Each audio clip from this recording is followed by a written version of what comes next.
Bonjour à tous, c'est G-Style. Aujourd'hui une vidéo un petit peu spéciale puisque je vais vous montrer donc les exclusivités Steelbook Zavi que j'ai reçues donc parues durant ce mois de septembre. On commence par celui que j'avais reçu dans un premier temps abîmé, donc il m'a été renvoyé cette fois-ci en parfait état. Donc Steelbook CD, donc musique de film des Gardiens de la Galaxie volume 2. On a un magnifique embossage qui permet donc à la fois le type cadre et également cette vue de cassette qui est assez bien montrée. On voit également que le vernis fait bien ressortir des sortes, on va dire, de marbrure. Ça donne un certain style, c'est assez joli. Le seul petit point de regret, effectivement, c'est peut-être un manque de séparation entre chaque cassette, peut-être pour donner un élément plus réaliste. Mais en tout cas, je suis vraiment content de l'avoir reçu en entier cette fois-ci et sans dégâts que je n'aurais pas vu. Pour le verso, même déception que sur le premier opus, à savoir présence du code barre et on va dire tous les éléments Lego. Bon, ça aurait dû être mis sur un flyer, soit à l'intérieur, soit collé au dos, mais en tout cas quelque chose qui soit amovible.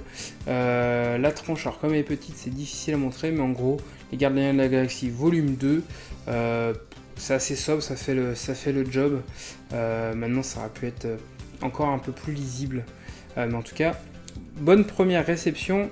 Donc avec cette musique de film, un petit book à l'intérieur qui reprend donc les musiques avec les artistes, etc. Nouvelle déception cette fois-ci qui est liée à l'artwork interne qui en fait tout simplement il n'y en a pas. Alors le disque comme il est tout neuf est compliqué à retirer, mais voilà, en tout cas on est bien sur le disque, hein, tout fonctionne, etc. Mais que ça soit derrière le disque ou tout court, il n'y a vraiment pas du tout d'artwork interne. Maintenant ça donne une vue d'ensemble assez sympa. C'est rare d'avoir des musiques de film avec ce niveau de finition, donc c'est sympa. Nouvelle édition exclusive, cette fois-ci vraiment exclusivité mondiale, Star Wars Rebels saison 2. Je prends un accent bizarre. Globalement, on est sur du glossy, vraiment full glossy. Si vous êtes déjà possesseur de la première saison, c'est vraiment sympa. Donc, dans la toute logique, j'ai pas eu le temps encore de la regarder, mais on devrait être sur de la VFQ, puisqu'il y a bien le français de présent dans cette édition 2. Mais effectivement, c'est pas les voix telles que ça peut être fait, je crois, sur Disney XD ou France 4. La tranche, là, cette fois-ci, on est sur quelque chose d'efficace et un magnifique verso glossy, donc qui reprend Dark Vador. C'est vraiment hyper sympa. Ils auraient même peut-être pu aller encore plus loin en faisant des effets spécifiques sur les yeux, par exemple, ce genre de choses, mais en tout cas, c'est d'assez bonne résolution, notamment donc on voit un TIE, des A-Wing, etc. dans le fond. Franchement, il y a un effet qui est vraiment hyper sympa. On a vraiment les protagonistes qui sont présents et bien détaillés. Tout ça, c'est plein de couleurs, ça va du rouge au jaune. Je regrette juste au niveau du recto la présence des logos Disney, Lucasfilm, dont on aurait pu se passer. Mais franchement, c'est quelque chose vraiment, c'est une très très belle édition.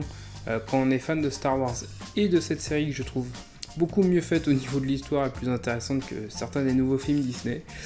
Donc en tout cas, franchement, si vous aimez, n'hésitez pas, on est vraiment sur une très très très belle édition Steelbook. Et je pense que par la suite, ça sera difficile de l'avoir à son prix d'origine. Je vous montre juste le petit flyer, voilà, pour bien vous montrer qu'il y a présence de la version française. Par contre, c'est toujours malheureux, mais on ne précise jamais à 100% l'origine de cette version, enfin du moins rarement. Et là, je pense qu'on est bien sur de la VFQ. Nouvelle édition Zavi, cette fois-ci pas tout à fait une exclusivité parce que par exemple elle a été également disponible sur Amazon.it, alors qui souvent fait des envois encore pire que Zavi, et surtout c'était plus cher. Donc là, comme c'est exactement la même édition, j'ai préféré la prendre chez Zavi, sachant qu'elle sera également disponible dans des éditions premium chez Film Arena, je crois, notamment, avec tout ce qui est full slip, etc. pour ceux qui sont vraiment fans de ce film. En tout cas, on a un très beau vernis. On est sur un type d'édition, entre guillemets, objet symbolique. C'est vrai qu'il faut aimer ce type de steelbook. Je pense que certains vont préférer effectivement le steelbook qui était présent comme ça visible sur la tranche, la première édition. Alors là le verso effectivement on a encore un choix encore moins significatif que le pistolet d'Hellboy, donc en tout cas moi je trouve que c'est une très belle édition dans le sens un beau vernis etc. Maintenant c'est le choix de l'artwork qui aurait pu être encore un peu plus travaillé. Par contre très beau choix d'artwork interne, du moins pour la partie gauche, puisque là ils ont dû prendre directement on va dire une prise sur le film pour l'artwork, puisque vous allez voir là je vais retirer le CD, on a un élément flou en fait, je pense que c'est Ape qui doit être derrière, donc c'est un petit peu loupé de ce point de vue là. Par contre si vous regardez bien tous les logos, c'est bien le disque d'origine, donc il y a la VF, sachant que ça doit être le même disque qui était déjà présent dans nos Blu-ray, puisque vous avez à peu près tous les logos d'interdiction aux mineurs. Il n'y a que chez nous d'ailleurs où il était tout public, parce qu'à l'étranger, visiblement que ce soit en Allemagne ou en Angleterre, c'était du moins de 12. En tout cas, une finition sympa. Pour un steelbook sur un film qui est vraiment un très très bon film, donc il rend très très bien, mais peut-être qu'il y avait encore autre chose à faire au niveau de ce film, mais c'est une belle réception, j'en suis content aussi. Après ces steelbooks, donc je vous montre le flyer d'abord juste pour vous montrer qu'il y a bien des sous-titres français concernant cette édition. Donc sous-titres français pour donc, les agents du Shield, première saison, donc avec un steelbook. Alors pour ma part que j'ai reçu sans POC ni pliage. Par contre, donc il y a un petit défaut de fabrication au niveau du logo. Vous avez des sortes de petits rivets comme si que le symbole du shield avait été comme une plaque fixée. En fait, à l'endroit, je pense que c'est vraiment pas fait exprès que ça fasse apparaître des points blancs, puisqu'ils sont très inégaux à l'intérieur, on va dire, de chaque poinçon. Donc ça, j'ai fait le tour des forums, hein, tout le monde a reçu le steelbook avec le même problème, donc là je pense que c'est vraiment un problème d'usine. Sinon, sur le principe, on a un embossage qui permet de faire un type cadre et également donc de faire ressortir, débosser le logo. Par contre, le titre, les agents du Shield ou même le symbole Marvel, eux, ne sont pas embossés. En tout cas, on a un magnifique vernis sur le noir, ça rend, quand il y a autant de noir comme ça rend quand même assez classieux. Le verso, sympathique. Maintenant, je suis un petit peu déçu de l'avoir reçu avec pas mal de petites rayures. Et vu qu'il y avait la protection du flyer, etc., malgré, bon, effectivement, il y a eu le problème des enveloppes à vie, mais je trouve que là, je pense que c'est directement d'usine qui a eu ces petits problèmes-là, donc c'est un petit peu dommage. Donc, voici pour la vision d'ensemble. On est quand même sur un steelbook qui est très très sympa. Je suis content qu'il y ait eu l'initiative de remettre les disques avec les sous-titres français, parce que ça me permet de bien profiter de cette saison. Je crois qu'il y a 5 disques au total, 3 à gauche, 2 à droite. À savoir juste une petite chose, moi je préfère nettement quand ils mettent des racks où on peut plutôt faire bouger à l'intérieur et prendre ces disques un par un. Parce que là déjà je trouve que ça fait plus de risques de rayures. Et en plus, surtout pour quand on suit la série, quand on doit prendre le CD de la troisième fournée d'épisodes, entre guillemets, c'est un peu gênant. En tout cas, il y a un artwork interne qui est bien présent et ça c'est toujours sympa.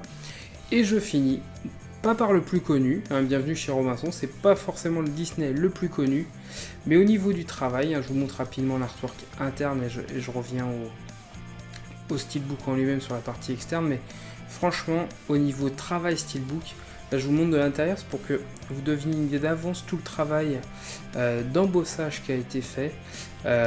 Franchement, au niveau qualité steelbook pur, si on enlève ce qu'on peut penser du film et du fait que ça soit un Disney un peu méconnu, je trouve qu'il y a eu un vrai travail.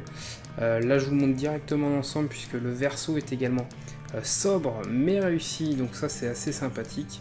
Le titre relativement visible, donc la tranche plutôt bien faite et réussie. Et surtout donc un magnifique recto qui reprend le même niveau de qualité notamment que Mulan. pour ceux qui ont pu le voir. Il y a une vidéo dessus, je crois, sur la chaîne de Benoît Passion, Steelbook et technologie. En tout cas, vraiment, c'est vraiment du très très beau Steelbook. On a un embossage pour le logo, enfin le titre on va dire, avec tout ce qui est les bulles, etc., le personnage, franchement, et ce type CAD, mais pas un type CAD tout simple, quoi, il est travaillé, c'est vraiment dans la lignée de ce qui a été fait sur Mulan, donc le Steelbook en tant que lui-même, il vaut vraiment le coup, même s'il n'y a pas de VF, malheureusement, même en sous-titres qui accompagnent cette édition. En tout cas, merci d'avoir suivi ces nouveautés à vie. Je vous dis à bientôt sur ma chaîne ou sur Facebook. À bientôt, ciao!